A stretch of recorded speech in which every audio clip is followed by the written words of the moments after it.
سورہ ملک کی آیت نمبر 27 میں اللہ پاک فرماتے ہیں فلما، اور پھر جب رأوہ، وہ قیامت کے عذاب کو دیکھیں گے، زلفتن سیئت وجوہ الذین کفروا، تو جو لوگ کافر ہیں ان کے چہرے بگڑ جائیں گے، وکیلا، اور ان سے اس وقت یہ کہا جائے گا ھذا الذی، یہ تو وہی ہے کنتم بہ تدعون، جس کو تم دنیا میں مانگا کرتے تھے۔ اب آیت مبارکہ کا آغاز جو ہے فلما سے ہو رہا ہے۔ لما جو ہے وہ عربی زبان میں تراخی کے لیے آتا ہے، تھوڑا سا گیپ کے لیے، فاصلے کے لیے آتا ہے کہ کچھ وقت تم دنیا میں گزار لو، پھر اس کچھ وقت گزارنے کے بعد پھر تمہارے سامنے یہ سین لایا جائے گا کہ جب تم اس کو دیکھو گے، رأوہ کا لفظ آیا ہے، جب تم اس کو دیکھو گے۔ اب یہ معاملہ ہوگا مستقبل میں، مگر یہاں پہ جو گرامر کے لحاظ سے یہ صیغہ لایا گیا ہے یہ تو ماضی کا ہے، تو گویا کہ یہاں پہ ایک بات جو مستقبل میں ہونی ہے اس کو ماضی کے صیغے کے ساتھ بیان کیا گیا ہے۔ یہ اس بات کی دلیل ہے کہ یہ لازمی ہو کر رہے گا۔ اللہ پاک نے اس کو اتنا یقینی انداز میں بیان کیا ہے کہ اس کو ماضی کے صیغے کے ساتھ بیان کیا ہے۔ پھر آیت مبارکہ میں زلفہ کا لفظ جو ہے وہ بیان کیا گیا ہے۔ زلفہ کا مطلب ہوتا ہے کسی کو روبرو دیکھنا، جسے ہم فیس ٹو فیس کہتے ہیں، تو گویا کہ وہ عذاب کو اتنا قریب دیکھیں گے جیسے کہ ان کے چہرے کے بالکل سامنے ہے۔ اور بعض اہل علم نے فرمایا کہ زلفہ جو ہے وہ ظرف مکان کے لیے بھی آتا ہے، یعنی کہ وہ جگہ جہاں پر عذاب دیا جائے گا وہ جگہ جو ہے وہ ان کے بہت قریب ہوگی، یعنی کہ جہنم۔ لہٰذا لفظ زلفہ کے ذریعے یا تو عذاب کو بہت قریب بیان کیا گیا ہے، یا پھر جہاں عذاب دیا جا رہا ہے یعنی کہ جہنم، اس کا قرب جو ہے وہ بیان کیا جا رہا ہے کہ وہ کتنا نزدیک ہوگا ان کے۔ اور پھر اہل علم یہ فرماتے ہیں کہ جب انسان کسی چیز کو دیکھتا ہے تو سب سے پہلا ری ایکشن اس کے چہرے کے اوپر ظاہر ہوتا ہے۔ تو آیت مبارکہ میں کہا جا رہا ہے سیئت وجوہ الذین کفروا، کہ سیئت یعنی کہ بدصورت ہو جائیں گے ان کے چہرے۔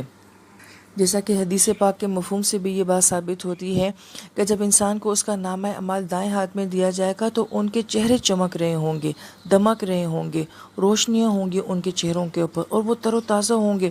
جیسے کہ انہیں حشر کے میدان کی کوئی ٹینشن ہی نہیں ہے، کوئی پریشانی ہی نہیں ہے، کتنا شدید ترین وہ دن ہے مگر ان کے چہرے جو ہیں وہ تازہ ہیں۔ اور کتنے لوگ وہاں پہ ایسے بھی ہوں گے کہ جن کے چہروں کی اداسیاں اور جن کے چہروں کے اوپر سیاہیاں ہوں گی، اور ان کے چہرے بتا رہے ہوں گے کہ ان کے ساتھ ہو کیا گیا ہے۔ اس سارے منظر کو جو ہے وہ سیئت کے ساتھ بیان کیا گیا ہے، اور وجوہ کا لفظ آیا ہے۔ بعض اہل علم جو فرماتے ہیں کہ وجہن کا مطلب ہوتا ہے جو آپ کے چہرے کا فرنٹ ہوتا ہے، یعنی کہ اچھے یا برے تاثرات جو ہیں وہ آپ کے چہرے کے اوپر بالکل ظاہر اور نمایاں جو ہیں وہ نظر آئیں گے۔ اور پھر جب ان سے یہ کہا جائے گا تدعون، کہ یہی تو تم مانگا کرتے تھے، تو اہل علم یہ فرماتے کہ دعا کا مطلب تو ہوتا ہے مانگنا اور مطالبہ کرنا، مگر یہاں پہ تدعون کا لفظ آ رہا ہے، یہ مبالغے کا صیغہ ہے، یعنی کہ شدت کے ساتھ سوال کرنا، شدت کے ساتھ دعویٰ کرنا۔ اور وہ لوگ نبی علیہ السلام سے شدت کے ساتھ یہ بات کہا کرتے تھے کہ نبی محض ڈرایا نہ کریں، جس سے ڈراتے ہیں وہ لے کر کیوں نہیں آتے ہیں۔ بعض اوقات انسان اپنی اوقات سے زیادہ بہادر بننے کی کوشش کرتا ہے، اور انسان بعض اوقات اتنا نادان ہو جاتا ہے، وہ یہ سمجھتا ہے کہ جہنم اور جہنم کے داروغے اور اللہ تعالیٰ کا عذاب، انسان ان سے بھی ایسے ہی مقابلہ کر لے گا جیسے کہ وہ اپنی دنیا کے دشمنوں کے ساتھ مقابلہ کرتا ہے۔ بہت بڑا دھوکہ کھا جاتا ہے انسان اس بات سے۔ ہم دنیا کی ہر طاقت سے ٹکر لے سکتے ہیں، ہم اللہ تعالیٰ کی ذات کے ساتھ ٹکر نہیں لے سکتے ہیں، مگر وہ لوگ اپنی بہادری کو سمجھتے تھے کہ ہم عذاب سے بھی ٹکرا جائیں گے۔ تو یہ کہا جا رہا ہے کہ آج جس کو تم بہت مانگا کرتے تھے اب اس کا مقابلہ کر کے دکھاؤ۔ مگر افسوس اس بات کا ہے کہ یہی جملے آج ہماری زبانوں پر بھی آ گئے ہیں۔ ہم یہ کہتے ہیں کہ کوئی مسئلہ نہیں ہے، مریں گے تو دیکھ لیں گے، جب موت آئے گی نبٹ لیں گے، قبر میں جائیں گے فیس کر لیں گے۔ یہ بہت بڑے جملے ہیں، یہ بہت بڑے بول ہیں، ایسے بول نہیں بولنے چاہیے۔ میں چاہے جتنی مرضی گنہگار ہوں، جتنی مرضی خطا کار ہوں، لیکن جب ڈرانے کی بات آئے ڈر جائیں۔ یہاں پہ بزدل بن جانا چاہیے، یہاں پہ ڈر جانا ہی بہتر ہے، یہاں بہادریاں نہیں چلا کرتی ہیں۔ لہٰذا ہمیں جب کوئی زندگی میں ڈرائے، چاہے وہ کوئی آیت ہو، چاہے کوئی وہ دائی ہو، چاہے کوئی نصیحت کرنے والا ہو، تو اللہ تعالیٰ سے یہ کہہ دیا کریں کہ مالک اللہ، میں گناہ تو کر لیتی ہوں تو میں گنہگار ہی، لیکن مولا میں آپ کے عذاب سے مقابلہ نہیں کر سکتی ہوں۔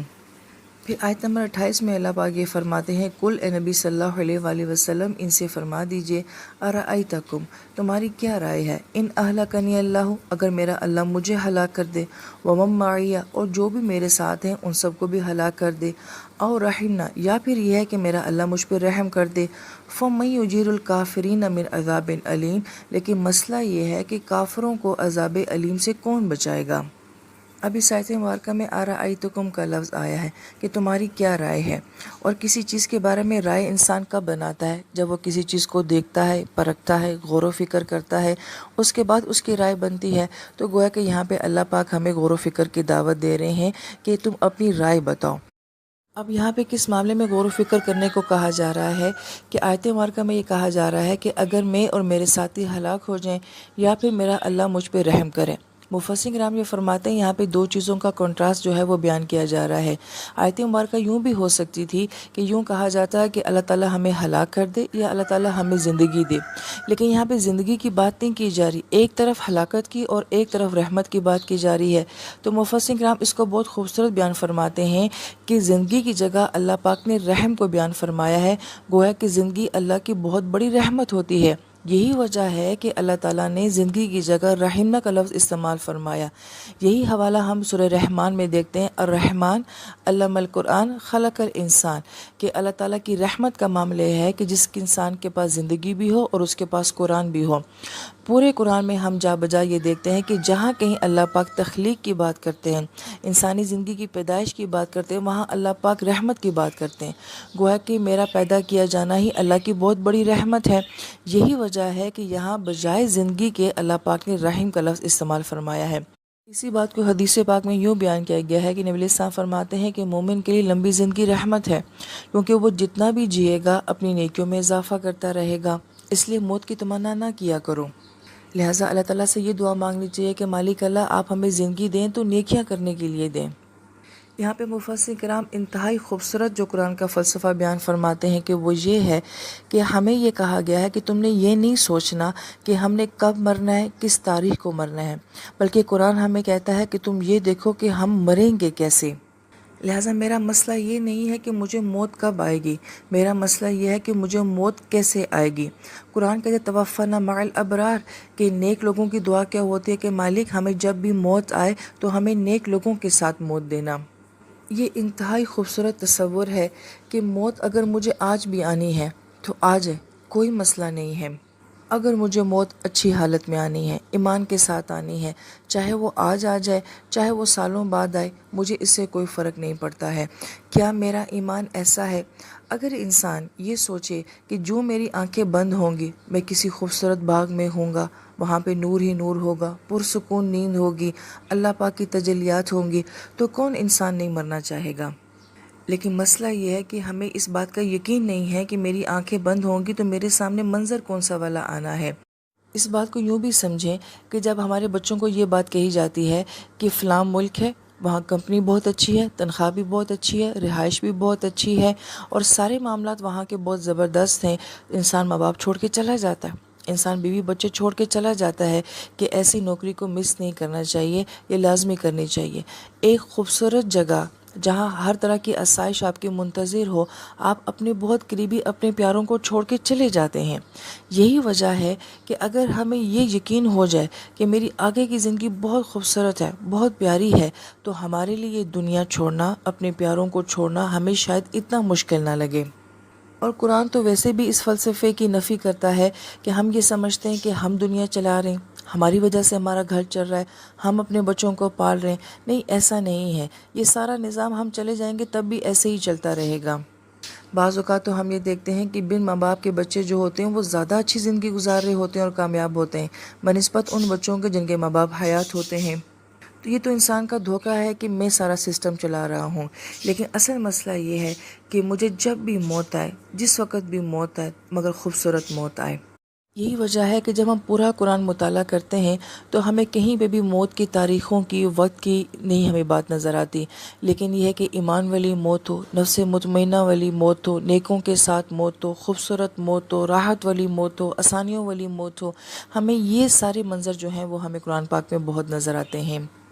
لہٰذا کب مرنا ہے یہ میرا مسئلہ نہیں ہے، کیسے مرنا ہے یہ میری زندگی کا بہت بڑا مسئلہ ہے۔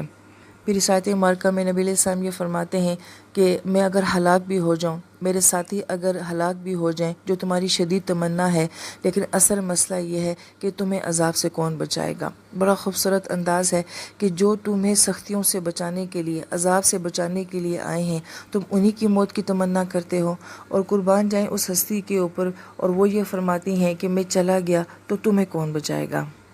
لہٰذا کافر اس بات کو سمجھ ہی نہ سکے کہ جو ہستی ان کو بچانے کے لیے آئی ہے، جو ان کے لیے بہت بڑی رحمت ہے، وہ ساری زندگی اسی ہستی کے ساتھ ہی لڑتے رہے۔